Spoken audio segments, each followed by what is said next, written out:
I'm Sian Prime and I run an MA in Culture and Creative Entrepreneurship at Goldsmiths, which is part of the University of London and part of the Institute of Culture and Creative Entrepreneurship. I've co-developed an MA with my colleagues where we encourage students to get better at their craft, their practice, so they can work in fashion, design, media communications, music, theatre.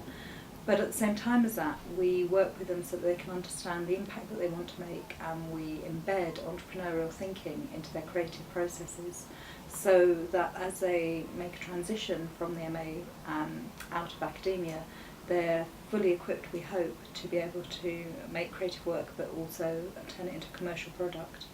At the same time, we of course interrogate themselves as entrepreneurs, what being a creative entrepreneur means, and developing their understanding and knowledge there. So I've been at Goldsmiths, this is my 5th cohort of students that I've worked with. Before coming to Goldsmiths, I worked at NESTA, National Endowment for Science, Technology and the Arts, and I worked there for 4 years working with graduates. So it was an interesting transition for me to come into higher education, having previously worked with people who'd left college, perhaps without some of the skills that we're trying to embed at the moment. And before that, I'd worked in Glasgow and had a really strong relationship with the Glasgow School of Art. So overall, I've been doing it a long while. Over the number of years that I've been working in this area, I've worked directly with, I think it must be now, in the 5 years at Goldsmiths, I think I would have worked with about 200 people. At Nesta I work really closely with 90 people, but on a less close basis with about 400 people. So yeah, I've worked with an awful lot of graduates and graduating students to help them really understand what they're going to do, and then fortunately I would say the majority of the people I've worked with at Goldsmiths and at Nesta have set up businesses and are still trading. An amazing part of my job is being able to see people move from a fantasy, really, of what they want to do to being able to create their own business. And even some of the ones that decide not to create their business straight away, going off, getting employment and learning about the industry that way to then later to start their own business is incredibly rewarding. And it also means that because we create quite a strong network, they're often coming back to me and informing me about current industry trends, around the needs that they have that perhaps we didn't fulfil. So it feels like a very collaborative process that we can only get better at. But it's extraordinary. It's a really extraordinary thing to be able to go out and buy my ex-students' products and services. It's an amazingly rewarding part of the job. Some of the key issues for students who are thinking of themselves as entrepreneurs are: one is knowledge. I think people think that running a business is perhaps even harder than it is. The reality of running a business is that it's hard work. It's not a lot, you have to be persistent. And I think people think that there's perhaps a magic lecture that they'll get that will actually suddenly unlock all of this wisdom, whereas actually it's a lot of it is just research and commitment to doing it. So I think that's it. I think there's an idea that it's more complex than it is. Confidence is a massive thing. I think particularly in the UK we are not great at encouraging young people to be confident and ambitious, and we almost feel embarrassed to articulate what our real ambitions are. And I think particularly in the creative industries there's sometimes a fear that you might be seen as not taking your art form seriously if you're already thinking about establishing yourself as an entrepreneur as well. So I think those are issues, and I'm really aware finance is a massive issue.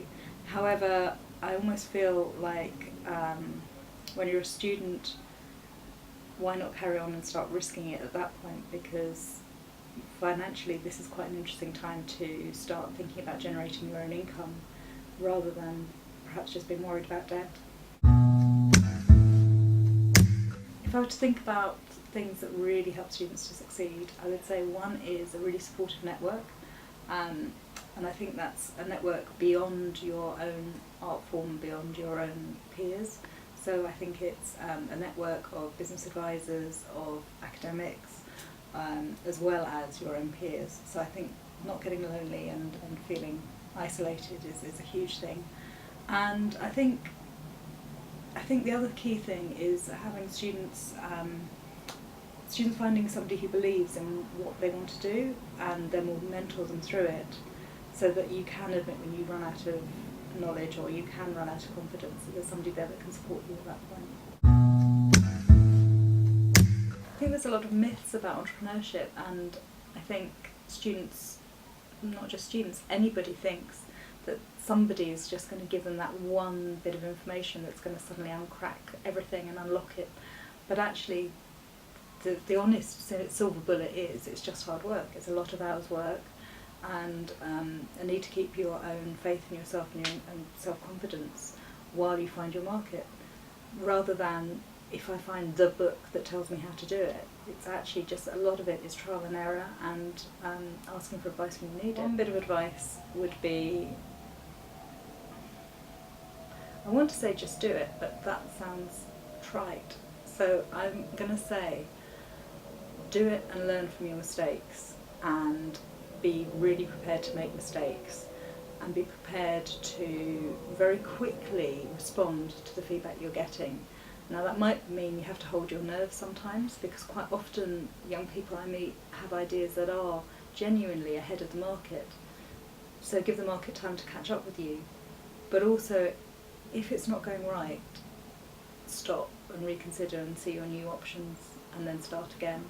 So do it, but all the time be learning and be responding to what your customers, clients, collectors are telling you. I don't know if this is motivational advice or not, but if I was to try and motivate somebody, I would say, always remember that everybody is as unsure and as nervous as you.